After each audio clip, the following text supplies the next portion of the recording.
চিহ্নিত দাগি রাজাকার, চিহ্নিত দাগি রাজাকার আপনি আমরা চেনেন? বলছেন না, আপনার নাম শুনেছি। আমি বললাম ওসি সাহেব, রাজাকার হওয়ার জন্য বয়স লাগবে কত? বলছে কমপক্ষে 60 বছর। আমার বয়স কেবল 25 বছর। 92 সালে আমার জন্ম। 28-10-92 আমার জন্ম। আমার বাবা ওই সময় হয়নি।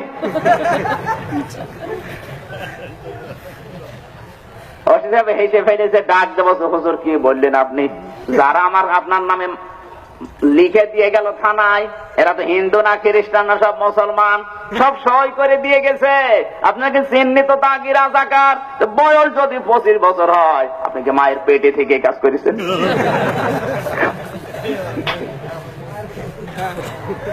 এই দোষটা আমার ভেতরে নেই।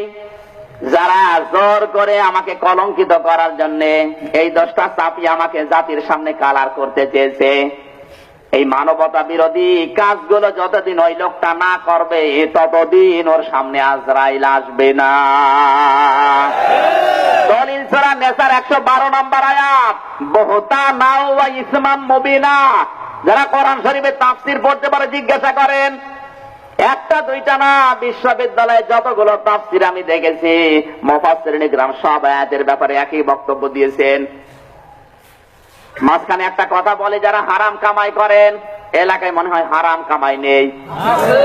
হারাম উপার্জন যারা করেন তাদেরকে বলছি কান খাড়া করেন।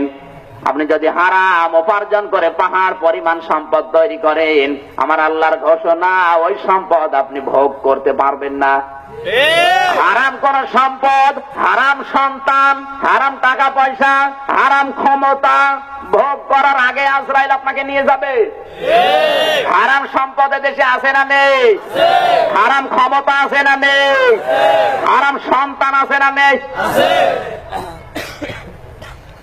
স্টেজে বক্তব্য দিচ্ছে ভাইরা আমার, বোনেরা আমার, এদেশ আমি এত ভালোবাসি, আমার জানের চাইতে প্রিয় এদেশ, অথচ ওর মাথার ভেতরে যে টুপি লাগিয়েছে, টুপি বিদেশি। যে জুব্বা গায়ে দিয়েছে, জুব্বা না, যে শার্ট গায়ে, শার্ট বিদেশি। যে প্যান্ট পরেছে বিদেশি, জুতা পায়ে বিদেশি, মোজা বিদেশি, বিরাজ করে এসেছে বিদেশি বিরাজ।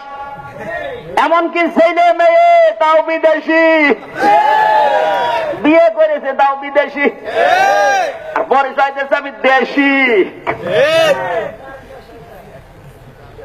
কোরআনে কারিমের আওয়াজ 1500 বছর আগে আমার আল্লাহ জানিয়েছেন নিজের সাথে। এবার মিলান, মায়াত বাদ দিয়ে দেব। ওমান আ'রাদা আন যিকরি ফাইন্না লাহু মাঈশাতান দানকা ওয়া নাহশুরুহু ইয়াওমাল কিয়ামাতি আ'মা। সূরা তাহা 16 নম্বর পারা 19 নম্বর পৃষ্ঠা 13 নম্বর লাইনের 124 নম্বর আয়াত। আল্লাহ তাআলা বলেন, যে ব্যক্তি আমার আইন কানুন তোয়াক্কা করে না, আমার বিধান বলে কামাই করে। আজ পরিবারে, সমাজে, রাষ্ট্রে, কর্মজীবনে আল্লাহর বিধান আছে না নেই? এটা বাদ দিয়ে যারা বাম হাতের ইনকাম করছে, আজ চিকিৎসা বিভাগের দিকে তাকান, বিচার ব্যবস্থার দিকে তাকান, শিক্ষা ব্যবস্থার দিকে তাকান, যে ব্যবস্থার দিকে তাকাচ্ছি সব জায়গায় হারাম ইনকাম আছে না নেই? বলুন। একটা টাওয়ারে 10 জন ডাক্তার বসে, কান লাগান, 10 জন ডাক্তার বসেছে চেম্বার নিয়ে একটা টাওয়ারের ভেতরে। 10 জনের উপায় কিন্তু এক না। একজন 180 মাইল বেগে চালাচ্ছে। হারাম হালাল দেখা দেখি নেই। বাবা শাহজালাল মদের কাছে কুত্তা বিড়াল সব হালাল, সব হালাল করে নিয়েছে। একটা ঔষধ লিখবে, তা ওই জায়গায় কমিশন না, এরকম ডাক্তার নেই। হারাম হালালের তোয়াক্কা না করে 2 নাম্বার ওষুধ আপনি 1 নাম্বার বলে চালিয়ে দিচ্ছেন। ঔষধ কোম্পানি থেকে আপনাকে যেটা দিচ্ছে ওইটা হাদিয়া, ওটা কি ঘুষ। গরিব বড় লোক দেখা দেখি নেই, সব সমান করে আপনি নিজের ব্যবসা চালিয়ে যাচ্ছেন। টাকা উপায় হবে না তা না, টাকা উপায় হবে। আপনার চর্ম চোখে দেখবেন টাকা অনেক বেশি বাড়তেছে, কিন্তু আমার আল্লাহর কোরআনের ঘোষণা, দঙ্কা, ওই টাকার ভেতরে কোনো বরকত থাকবে না। আজ যারা ব্যবসা করে, বাণিজ্য করে, চাকরি করে, বিভিন্ন প্রতিষ্ঠানে আছে, আমার মনে হয় দাখিল আলিম আর ফাজিল কামিল এই 4টা মাদ্রাসায়, হাই স্কুল, কলেজ আর বিশ্ববিদ্যালয়, এই 3টা প্রতিষ্ঠানে যারা মেন দায়িত্বে আছে, এরা জান্নাত পাওয়া সহজ না কঠিন? যারা দায়িত্বে আছে জিজ্ঞাসা করে দেখেন।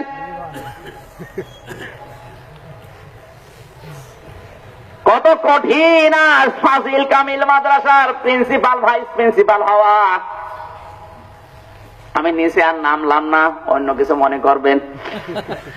হারাম ইনকাম যারাই করছে দেখতে মনে হবে চর্মচোখে সম্পদের পাহাড় হয়ে গেছে। আমার আল্লাহ পাক বলেন, ওই সম্পদ আমি তোকে ভোগ করতে দেব না। টাকা পয়সা তোর নামেই ব্যাংকে থাকবে, জমি জায়গা তোর নামে এই মাঠে থাকবে, কিন্তু এটা ভোগ করতে পারবি না। ভোগ করার আগেই দুনিয়া থেকে তোকে আমি নিয়ে যাব। 1 নাম্বার ক্ষতি এইটা। 2 নাম্বারে ওই সম্পদ, ওই ক্ষমতা, ওই টাকা পয়সা ওগুলো ব্যয় করবে তোর ছেলে মেয়ে, আত্মীয় স্বজন। ওরা ভালো পথে না, যেহেতু অবৈধ সম্পদ অবৈধ পথেই ব্যয় হবে। আর যত অবৈধ পথে ব্যয় হবে ফিলাক্সি লোড হয়ে তোর আমল নামায় একটা করে গোনা যাবে। একটা ক্ষতি আপনি উপার্জন করেছেন, ভোগ করতে পারেন নাই। 2 নাম্বার ক্ষতি, আপনার আমল নামায় গোনা কিন্তু কিয়ামত পর্যন্ত আসবে। কথা বলেন। কোরআন এই জন্য জানিয়েছে, ওয়াহুম ইয়াহমিলুনা আওযারহুম আলা যুহুরিহিম আলা সামা ইয়াসিরুন। সূরা বলেন আল্লাহু আকবার। সূরা আনআম 7 নাম্বার পারা 10 নাম্বার পৃষ্ঠা 8 নাম্বার লাইনের 31 নাম্বার আয়াতের শেষের অংশে আছে। তাফসীরে মাযহারি থেকে বলছি, আল্লাহ রাব্বুল আলামিন বলেন, ওহুম ইয়াহমিলুনা আওযারহুম আলা যুহুরিহিম, ওদের পিঠের উপরে আমি আল্লাহ ওদের পাপের বোঝাটা চাপাতেই থাকবো। ইয়াহমিলুনা এটা মোজারের আলোচনা, বর্তমান ভবিষ্যৎ, প্রেজেন্ট ফিউচার। হামালা ইয়াহমিলু মানে বহন করা। আল্লাহ হামাল না দিলে ইয়াহমিলুন দিলেন কেন? আলা মানে ওপরে, জুহুর মানে পিঠ, হিম মানে তাদের। ওদের পিঠের উপরে গোনার বোঝাগুলো আমি আল্লাহ একটা একটা করে চাপাতেই থাকবো। ও তো মারা গেছে, কিন্তু ওর গোনার খাতা তো বসে নেই। ওর যে ছেলে ছিল, মেয়ে ছিল, সংগঠনের লোক ছিল, যত অন্যায় অপরাধ করবে এক একটা গোনা ফিলাক্সি লোড হয়ে ওর আমল নামা বাড়তেই থাকবে। আল্লাহ এই জন্য ঝাড় না দিয়ে দিয়েছেন আউঝার। আউঝার বহু বচন, বোঝা যাচ্ছে না? নাকি নিচে নামা লাগবে? আজ নিজের দিকে আয়াতটা মিলিয়ে আমরা দেখি তো আমাদের গোনার বোঝা কমতেছে না বাড়তেছে? যে যেই পর্যায়ে আছি ওই জায়গা থেকে হিসাব করে দুনিয়া বিদায় নিন, না তো খবর আছে আপনার। বলেন। নিজে অন্যায় করেছে, রাগ তুলতে গিয়ে চেক দিতে পারে না, এখন ওই আসল কাবা ভাঙবে। কোরআনে কারীম জানিয়েছে, ওয়ালা ইয়াজরিমান্নাকুম শানানু কওমিন আলা আল্লা তা'দিলু ই'দিলু হুয়া আকরাবু লিত-তাকওয়া। ইলা আখির আয়াত। সূরা মায়েদা 6 নাম্বার পারা 8 নাম্বার পৃষ্ঠা 9 নাম্বার লাইনের 8 নাম্বার আয়াতের মাঝের অংশে আছে। আল্লাহ তাআলা বলেন, সাবধান, কোন ব্যক্তি, পরিবার, গোষ্ঠী কারো উপরে হিংসার বশবর্তী হয়ে রাগ করে ক্ষমতা পেয়ে তাদের উপর অত্যাচার করবে না। আয়াত মনে হয় আমি নাজিল করলাম, নাজিল হয়েছে 1500 বছর আগে। ওয়ালা ইয়াজরিমান্নাকুম শানাআনু কওমিন আলা আল্লা তা'দিলু। ন্যায় বিচার প্রতিষ্ঠা করতে চাও, এইটাই ন্যায় বিচারের নিকটবর্তী পন্থা। ওয়া আকরাবু লিত-তাকওয়া, তাকওয়ার সবচেয়ে নিকটবর্তী পন্থা এটা। ক্ষমতা পেয়ে যেন কারো উপর অত্যাচার না হয়। এ ফতোয়া কার? বলেন। এটা পৃথিবীতে এখন আছে না নেই? সব জায়গায় এটা এখন, পরিবার থেকে শুরু করে আন্তর্জাতিক জীবন পর্যন্ত। রোহিঙ্গাদের দিকে তাকান, কাশ্মীরের মুসলমানদের দিকে তাকান, ইয়ামেনের মুসলমানদের দিকে তাকান, যেদিকেই তাকাচ্ছে সর্বোপরি বাংলাদেশের মুসলমানদের দিকে তাকান। ক্ষমতা যারাই পেয়েছে তারা আজ অনেকে হিংসার বশবর্তী হয়ে রাগ তুলতেছে। অনেকে 100 বছরের রাগ একদিনে তুলে ফেলছে, এক রায়ে রাগ শেষ। কথা বলেন না কেন?